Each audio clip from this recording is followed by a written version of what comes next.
Hello there. Welcome to our first in a series of free webinars. My name is Brad Mayfield. I'm the Director of Business Development for Greater Therapy Centers. Jarod Hall will be our presenter today. You'll be able to see Jarod's screen and be able to watch his presentation. There is no audio from your end as an attendee at this point, but we will have and do have a chat box that's a part of this program, and so you can type questions, and at the end we will be happy to try to answer some of those questions. Of course, you can always contact Jarod directly. His contact information is included, or call any of our clinics to get some further information. Okay, so here's a brief introduction for Jarod. Jarod Hall is the West Region Director over our clinics in Bedford, Southlake, Alliance, and Fort Worth. He graduated with his doctorate of physical therapy from the University of North Texas Health Science Center in 2014, and he's worked for GTC since 2015. Jarod is a board certified specialist in orthopedic physical therapy from the American Board of Physical Therapy Specialties and a certified strength and conditioning specialist from the National Strength and Conditioning Association. He is an adjunct professor for the DPT, Doctoral Physical Therapy Program at the University of North Texas Health Science Center, as well as Baylor University's DPT program. In his spare time, Jarod likes to exercise, he's an avid reader, and he loves to spend time outside on the golf course. So I'm going to let Jarod take over now and get going. Hopefully you will enjoy this webinar. I'm going to mute myself and I will monitor the questions. So feel free to type away, and at the end of the presentation, we'll do some question and answers. Thank you.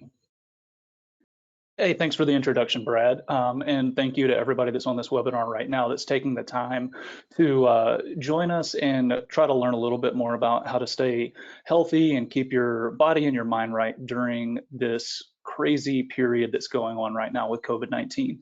So what I wanted to do is, in this webinar, I just want to briefly explore what COVID-19 is, what the virus is, talk a little bit about that. I want to talk a little bit about social distancing and the concept of flattening the curve, but then really what I want the meat of the webinar to focus on is discussing ways in which everything that's going on with social distancing, with things in the economy, with the job market right now, with finances, how all of this stuff, all of these stressors, everything that's going on could be affecting your health, both mentally and physically. And then I want to give you guys some simple tips to actually directly address those things and try to keep yourself a little bit healthier during all of this.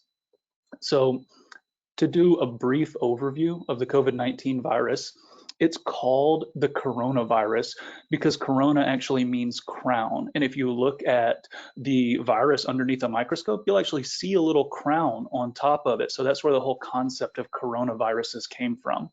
And there's a lot of different coronaviruses. And that's why when you look on maybe some of your hand sanitizer stuff or your sanitizing wipes and cleaners, you see oftentimes that it says effective against coronavirus. And that was something that was confusing people early on because the media was saying this was a new virus, but we also had cleaning products that say effective against coronavirus. And that's because there's a lot of different coronaviruses, and most of them actually cause the common cold that everybody gets every year, and they usually cause some mild respiratory issues, upper respiratory infections and that type of thing. This particular coronavirus, the COVID-19 virus, is what's called a novel coronavirus, meaning that it's a new mutation, so it's a new strain of a coronavirus that most likely originated with animals and then spread into humans. And what's really interesting to know is that this happens all the time. Viruses are constantly mutating, and coronaviruses especially seem to mutate pretty well.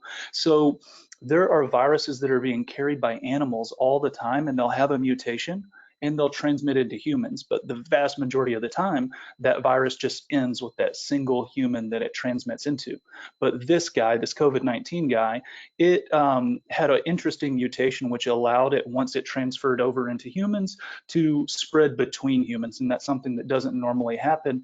And that's something that epidemic and pandemic researchers and epidemiologists and virologists, they're studying all the time, all around the world, because we know that there's a ton of viruses out there that are in the animal world that could transition over into humans. So we're constantly studying this stuff, and we think that this probably came from, some animals that maybe shouldn't have been mixing together in close contact with each other, and humans all in the same place cause these mutations to occur and then transmit.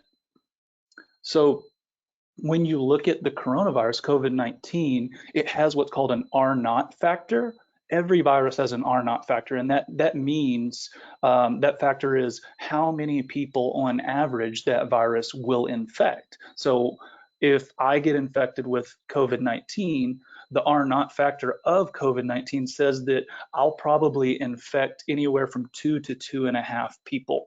And you can look at other viruses that are often in the mainstream media, like Ebola or H1N1, SARS, MERS, and you can see what those R0 factors are. And then there's things like measles, which we know has been a terrible virus throughout history, that has an R0 factor up in the 12 to 15 range, so extremely contagious.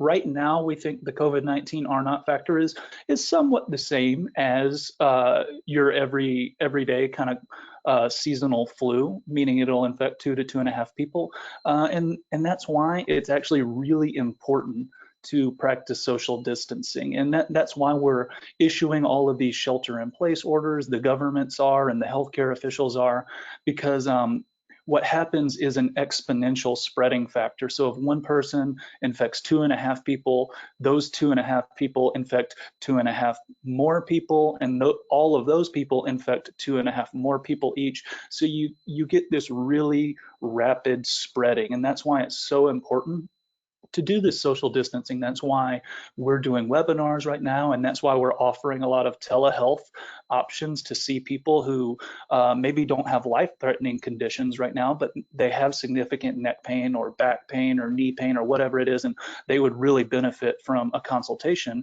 That's why we've moved a lot of our care to a telehealth platform. And if you guys have any questions, of course, you can reach out to us afterwards to talk about all that.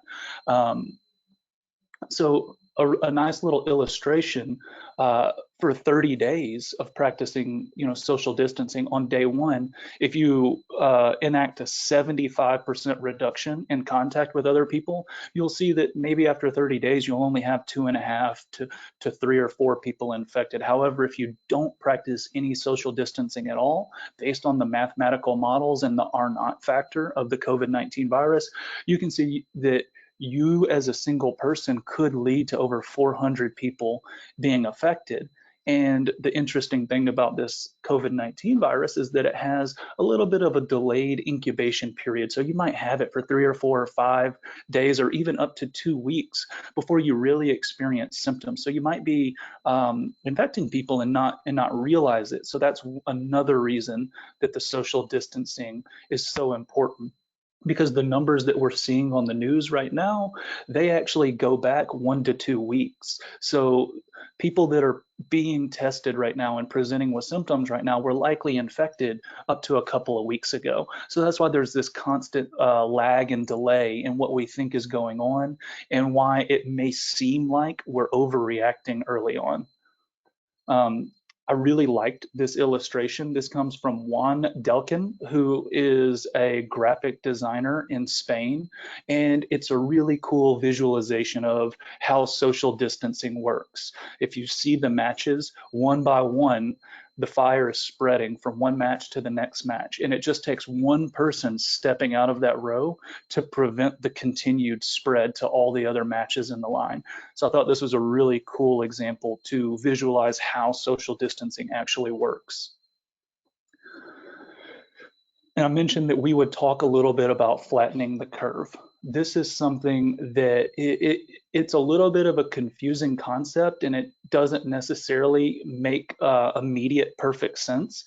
But what happens if we have a really big spike in the amount of people infected, even with a virus that's not super deadly. We think that, maybe the death percentage is around 1% for COVID-19, and that doesn't seem like a tremendous amount on face value. What happens if you have this really fast exponential spreading? You have a lot of people who get really sick. And when those people get really sick, they all go to the emergency room at the same time, and they all end up going to the critical care units and the ICUs at the same time.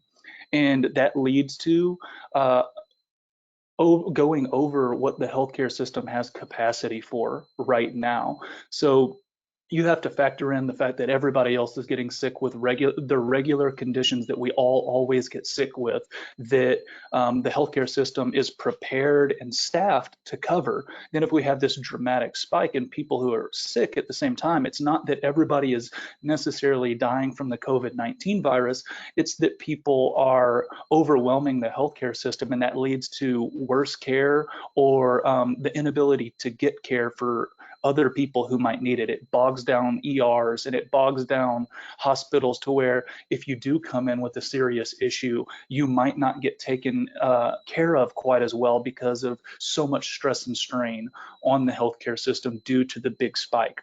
So flattening the curve doesn't necessarily reduce the amount of people very much who get sick with the virus, but what it does do is spreads that out over a really long period of time. So the same amount of people get sick over a really long period of time, and that doesn't overwhelm the healthcare system. I wanted to put this quote in by Michael Leavitt because I thought it was really a helpful thought process. He was the Secretary of the U.S. Department of Health and Human Services back in 2007, and he says, everything we do before a pandemic will seem alarmist. Everything we do after a pandemic will seem inadequate. This is the dilemma we face, but it should not stop us from doing what we can to prepare.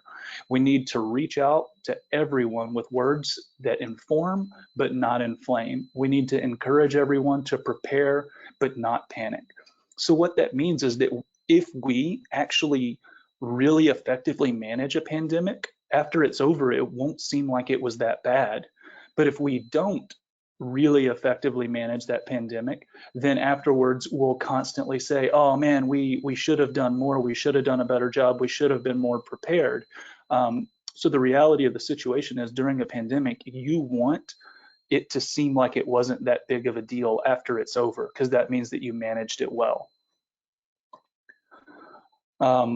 So the outbreak of COVID-19 has certainly been stressful for a variety of reasons. Fear and anxiety about the disease can be overwhelming and cause really strong emotions. And this can affect kids, this can affect middle-aged adults, it can affect older adults. None of us are immune to this. However, doing everything you can to constructively cope with that stress will make you, the people that you care about, and your community stronger. So if you feel like the guy on the right in red right here, kind of panicking a little bit, you're not alone. I know I've been stressed out about this. I know our entire company at Greater Therapy Centers has been dealing with a lot of stress and trying to make sure that we're keeping all of our patients safe. We're trying to make sure that we're keeping ourselves safe so we can be there for the people that we need to be there for, and we can reduce the risk for everyone else. So stress during an infectious disease outbreak, it can include fear and worry about your own health, the health of your loved ones, the health of the US economy. It can cause changes in sleep and eating patterns. It can cause difficulty concentrating. It can cause difficulty finding a regular routine, difficulty finding a time and a place to actually perform any exercise, and worsening of other chronic health issues, as well as increased reliance on coping mechanisms that might not be the most healthy, like alcohol, drugs, and tobacco. And all the stress and the impaired sleep and everything that's going on can lead to an increased reports of pain from other musculoskeletal issues. You might find yourself having a flare-up of your old neck pain. You might find yourself having a flare-up of your old back pain because you're not sleeping as well as you were because you're stressed, or you're dealing with a lot of anxiety, which is causing a lot of protective muscle guarding and tension and causing your neurotransmitters and stress hormones to be a little bit out of whack from what they normally are, and that can cause musculoskeletal issues to kind of creep up and give you more problem than they have in the past. So finding ways to manage the stress is key for your mental and physical health in the coming weeks. As you might be asking yourself, where do I start? So I took this directly from the National Institute of Mental Health, and they had some good recommendations. So let's look at these at surface level, and then let's go a little bit deeper into them. So we want to take a break from the news. We want to take care of our body. We want to make time to unwind. We want to connect with others. We want to focus on facts, and we want to set goals and priorities. So number one, take breaks from the news. The news is on 24/7, and they're constantly looking for stories to tell us and things that really grab our attention to keep us wound in, because the more screen time that we spend, the more advertising dollars are spent, and it's in everybody's best interest who presents information to keep us looped in as long as we possibly can. But it's really important to know that there's a lot of false news out there, and there's a lot of people making really big headlines to try to grab your attention. And there's been quite a bit of research that actually looks at how much true and false news spreads. And what we found is that false news actually spreads quite a bit more and reaches, 10 to 100 times more people than true news does, because it tends to be novel and it tends to generate a lot of emotional reaction. And if we're already a little bit stressed, a little bit anxious, a little bit depressed about everything that's going on, reading tons and tons of false news stories that are a little bit more emotional and a little bit more extremist in the way that they present information is not going to help us with that. It's actually going to add to the issue. And we can see from another study of how emotion shapes the diffusion of information that every single extreme emotional word actually increases the rate at which false news or tweets and information and headlines spreads by about 20%. So when you see headlines with lots of ethical and moral and extreme words and very dichotomizing words, they're doing that purposefully because they know that it's going to spread more, it's going to get in front of more people, and that's just going to lead to a little bit more stress for you and yourself. So really be purposeful about taking breaks from constantly consuming the news. And I know that that's tough because you're sitting at home right now and maybe you don't have a lot of other ways to spend your time. But if you can be purposeful about turning off the news and clearing your mind, it's going to go a long way in keeping you a little bit more mentally healthy. So number two, in exact opposition to number one, now we want to focus on the facts. So we want to share the facts about COVID-19 and understand the actual risks. And what I've done here is listed a couple of resources that are very factually based, they're very evidence-based, and they're good, realistic information. And that's the CDC. They have a really brilliant webpage on COVID-19 where you can find all sorts of facts and information. The Johns Hopkins University of Medicine has a coronavirus resource center where they show all of the current stats, and they have all of the current most up-to-date evidence from actual scientists and virus researchers. And then you have the IHME COVID-19 projections. And you can look at this website to kind of see where your geographical region actually has instituted stay in place, shelter in place orders, and you can see when the peak projections for the virus are, which can help you make smart decisions in how you spend your time and how you socially distance. So number three, you definitely want to take care of your own body. So one thing that you can do is focus on deep breathing and meditation exercises. And one of my colleagues, Danielle Smith, is going to be coming on Monday at 10 o'clock, the same time as this, 10 a.m., to actually talk about taking deep breaths and deep breathing exercises. She's going to talk about meditation in depth, and she's going to talk about some stretching exercises to kind of help you reduce stress, reduce tension, and get you feeling a little bit better. So We know from quite a bit of research that taking controlled deep breaths has shown to actually downregulate what's called your sympathetic nervous system and upregulate what's called your parasympathetic nervous system a little bit. And that sympathetic nervous system, that's the one that's your fight or your flight. That's the one that gets you all ramped up nervous system. And then the parasympathetic, that's your rest and digest. That's the one that kicks in when you really get calm and your muscle tension reduces and you're digesting your food and you're feeling relaxed. So taking deep controlled breaths and meditating can actually boost up your parasympathetic nervous system a little bit.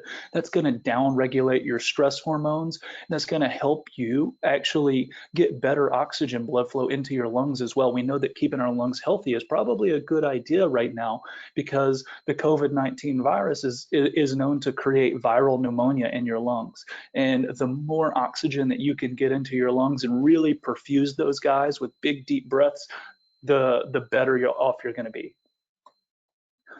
So we also want to look at different exercise resources, and I've posted a couple of resources here.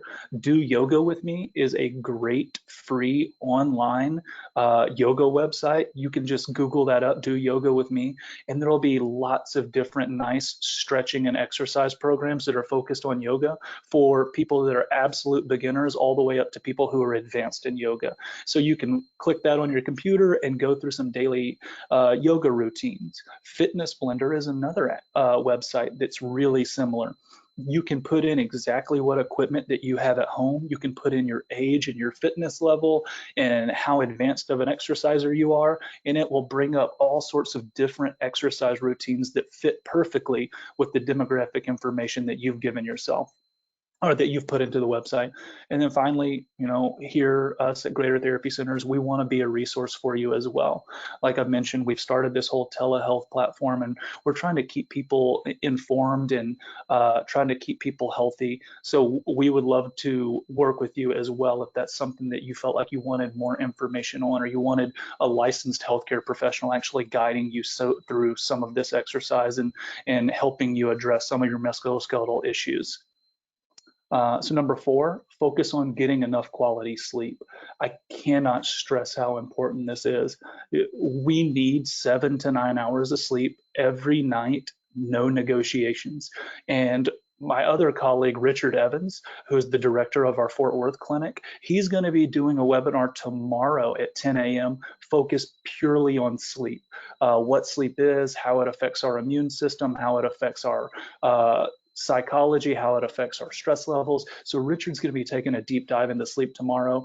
And so I won't go too deep into that, but I do want you guys to know that there is just a boatload of research that says that when you undersleep, your immune system is significantly less strong. And when your immune system is less strong, you're at a greater risk of getting sick and spreading viruses.